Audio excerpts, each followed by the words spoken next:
রাসূল সাল্লাল্লাহু আলাইহি ওয়াসাল্লাম বলেন, আল্লাহ সুবহানাহু ওয়া তাআলা ঘোষণা করেছেন, আমি বান্দার সাথে তেমন আচরণ করি বান্দা আমার প্রতি যেমন ধারণা রাখে। আমি বান্দার সঙ্গে থাকি যখন সে আমাকে স্মরণ করে। যদি সে আমাকে মনে মনে স্মরণ করে, আমিও তাকে মনে মনে স্মরণ করি। যদি সে আমাকে কোনো মজলিসে স্মরণ করে, তবে আমি তার থেকে উত্তম মজলিসে তাকে স্মরণ করি। যদি আমার দিকে সে 1 বিঘত এগিয়ে আসে, আমি তার দিকে 1 হাত এগিয়ে যাই। যদি সে আমার দিকে 1 হাত এগিয়ে আসে, আমি তার দিকে 2 হাত এগিয়ে যাই।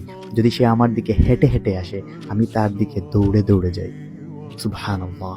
এই হাদিস শোনার পরে আপনি বুঝতে পারবেন, আপনি যখন এই পৃথিবীর কোনো এক কোণে আল্লাহ সুবহানাহু ওয়া তাআলাকে স্মরণ করতেছেন, আপনার ক্রিয়েটর, আপনার সৃষ্টিকর্তা আল্লাহ সুবহানাহু ওয়া তাআলা ঠিক সেই মুহূর্তে আপনাকে স্মরণ করতেছেন।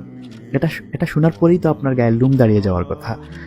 আপনি যখন মারা যাবেন, আপনি নিশ্চয়ই এটা বুঝতে পারবেন যে আপনার এই থ্রু আউট ইউর লাইফ, আপনার পুরা জীবনে সবচাইতে বেস্ট টাইম ওইটা ছিল যেই সময় আপনি আল্লাহ সুবহানাহু ওয়া তাআলাকে স্মরণ করছেন।